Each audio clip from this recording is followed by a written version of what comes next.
Welcome to Group Theory. Today we are going to explore a fascinating and fundamental concept known as even and odd permutations.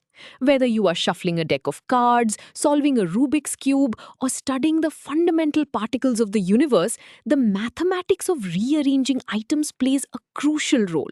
We will uncover the hidden symmetry that governs every possible rearrangement of objects and discover why some moves are mathematically impossible. To begin our journey, let us imagine you have a row of books on a shelf and you want to rearrange them into a specific new order. The only move you are allowed to make is swapping exactly two books at a time, leaving the rest untouched. In mathematics, this simple action of swapping two things is called a transposition. No matter how complicated your final arrangement is, you can always get there just by doing a sequence of these two book swaps. This builds our intuition for why transpositions are the fundamental building blocks of all rearrangements. Now that we understand the idea of swapping books, let us formalize this mathematically.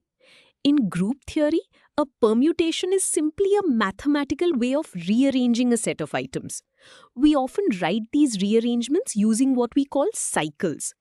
A cycle is a list of numbers showing how elements shift from one position to the next in a continuous loop. The simplest possible cycle is a transposition. It has a length of exactly 2, meaning it only swaps two elements and leaves everything else alone. Every complex permutation is just a combination of these simple cycles.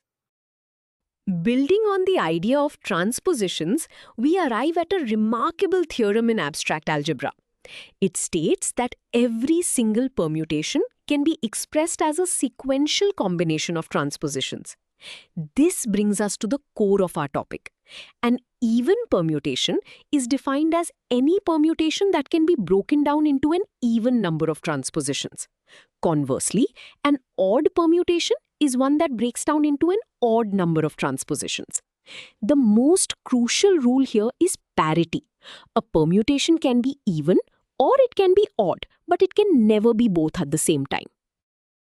Since parity is so important, we need a reliable method to break any cycle down into transpositions. This formula shows us exactly how to do that. Conceptually, we take the first element of the cycle and pair it with the last element. Then pair the first element with the second to last element, moving backwards. Looking at the symbols, K represents the total number of elements, which we call the length of the cycle. The variables A1 through AK represent the specific items being rearranged. Notice that a cycle of length K breaks down into exactly K minus 1 transpositions. This means an odd length cycle becomes an even permutation, and an even length cycle becomes an odd permutation. Now that we have our formula, let us see this with a concrete example. We want to determine the parity of a simple permutation of 3 elements, written as the cycle 1, 2, 3. This means item 1 moves to position 2, 2 moves to 3, and 3 moves back to 1. We apply our formula by taking the first number, 1, and pairing it with the last number, 3. Then we pair 1 with the second number, 2. This gives us the product of transpositions 1, 3 and 1, 2. Counting them up, we have exactly 2 transpositions. Since 2 is an even number, our final answer is that this cycle is an even permutation. This confirms our rule that a cycle of odd length, 3, results in an even permutation. Before we move on to a more complex problem, let us look at what this breakdown actually means visually. The diagram above visually confirms what our formula just did algebraically. At the top, you see the continuous loop of the cycle 1, 2, 3, where all 3 items shift positions at once. Below the equal sign, we see the exact same final arrangement achieved in 2 distinct steps. First, we swap items 1 and 2, then we swap items 1 and 3. This visual proof helps cement why a cycle of length 3 requires exactly 2 swaps to achieve the same result. It makes the abstract algebra physically intuitive. Having mastered a single cycle, let us look at a slightly more complex scenario. Suppose we are given a permutation made of two separate disjoint cycles, a 4-cycle and a 3-cycle.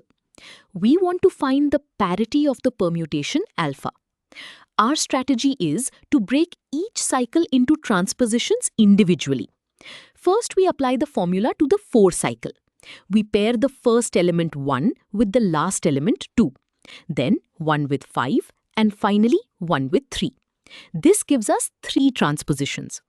Next, we apply the same formula to the 3-cycle, pairing 4 with 7 and then 4 with 6, giving us 2 transpositions. We have successfully set up the pieces. Now that we have broken down both cycles, let us combine them to find our final answer. We substitute these broken down parts back into our original permutation alpha. By counting them up, we see there are 3 transpositions from the first part and 2 transpositions from the second part. This gives us a total of 5 transpositions.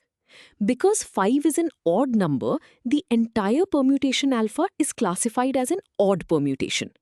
Physically, this means that if you were rearranging physical objects according to this complex pattern, you would have to perform exactly 5 individual swaps to achieve the final state. You could never do it in an even number of moves. So, we have proven how to calculate parity. But why does this concept matter in the real world? The idea of even and odd permutations is the absolute foundation of the alternating group. This is a mathematical structure that contains exactly half of all possible permutations, specifically all the even ones. This group is the key to Galois theory, one of the most beautiful achievements in mathematics. Galois theory famously proves that there is no general algebraic formula, like the quadratic formula, to solve polynomial equations of degree 5 or higher. The inherent structure of even and odd permutations is what makes those equations unsolvable. Beyond abstract algebra, this exact concept dictates the behavior of the physical universe. In quantum physics, fundamental particles called fermions, like electrons, follow mathematical rules based strictly on odd permutations. This odd permutation rule is the mathematical reason behind the Pauli exclusion principle. It prevents 2 electrons from occupying the same space, meaning it is literally the reason solid matter exists and does not collapse in on itself. Furthermore, in puzzle solving, like the Rubik's Cube, the parity of permutations dictates whether a scrambled cube is actually solvable or if someone has physically popped a piece out and put it back in backward. To wrap up our lecture, let us review the key takeaways. We have learned that every possible rearrangement of items can be achieved by repeatedly swapping pairs of items.